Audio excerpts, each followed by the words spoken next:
Leia, pag sumikat ka, huwag mo kami kalimutin na Mami, ha? Salamat, Bertie. Pero napakalayo mangyari nun. Isa pa, sikat kasi inawat dito sa Santa Barbara. Oo nga, ikaw ang star ng bayan natin. Siya nga pala, Nanay Mami, isasama ko muna si Leia. Papasyal kami sa Burol. Oh, yeah. Sige. Eh, ano ba nga ako? Ito, rin ka rin oo. Eh, pala, walang inaala. Basta, bumalik kayo bago magdilim. Pa! Nagiging-kakilala sila, Bertie. Nung taong kulang pa lamang si Bertie, nung lumipat sila ng pamilya niya sa Santa Barbara. Nang nagsunta sila, nung nakita si Leia sa labas ng simbahan at kinaglaro na magkaibigan ang dalawang bata. At isa sa pinakamasayang araw para kay Leia ay nung sinama siya ng pamilya ni Bertie na maligo sa dagat. Malayo ang kanilang biyahe. At palipat-lipat sila ng sasakyan. Nang dumating sa beach, hinila kaagad siya ni Bertie papunta sa dagat. Nagtataso siya sa malaking batya ng tubig. Matapos na makaramdam ng ilaw, inawalan niya si Bertie na na kaagad naman sumunod. Ngunit, bigla siyang nadapa at nalugod ang mukha niya sa mga buhangin. Leia! Hindi pa naman sarap ang buhangin. Bertie, masakit ang kaliwag pa ako. Naku, Leia! Nasugatan ka! Pasensya ka na, ha? Sana pala hindi na kita inayang tumakbo. Ano ka ba, Bertie? Ngayon ko lang naman ang anak pakiramdam. Ang sarap pa lang tumakbo na walang iniiwanan at iniisip na bagay.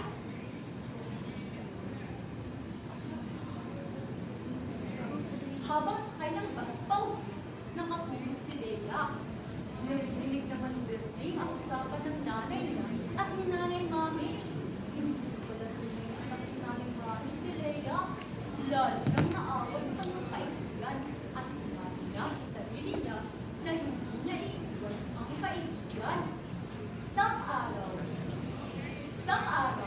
nagpaalam si Bertie na pupunta siya sa Manila sa isang paligsahan ng pagbulit na may temang ang mundo sa mata ng kabataan at siya rin naman ang nagwabi. Samantala, naglalakad naman pauwi sina Leia at Nanay Mami na galing sa simbahan. Malakas ang ulan kaya't sumisong sila sa Binay's Grocery. Narinig ni Leia ang balita ng TV Patrol.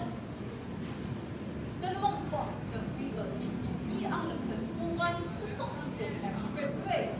Nabinggo ang sugatan, nabigdaro naman ang patay. Binakasan ng helikopter ang listahan ng mga nasugatan at nasawi. Yes po!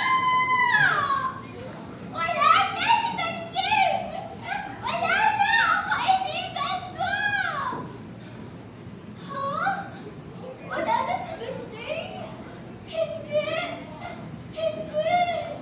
Hindi pwede mawala si Bertie! Wala na magpaparamdam sa akin na hindi ako bulag! Wala na akong kaibigan na makakausap! Hindi! Bertie! Bakit mo ako iniwan? Bertie!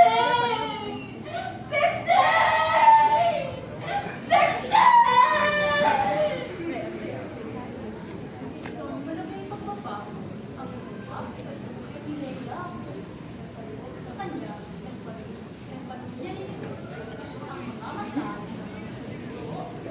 Kung tinanggal ang ni Leia, pinagkita sa kanya ang pamilya ni Bertie ang isang drawing na may dalawang batang nakatayo sa puno ng akasya sa Burol.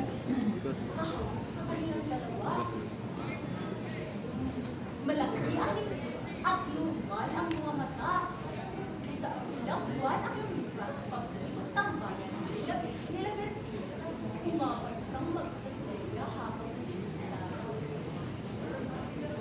Sa iyong pagalis,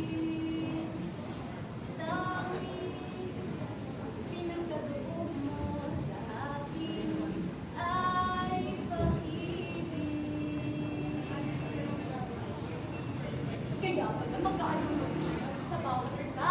Kasi, ang kanya palang kaibigan ay isa palang duling. At duling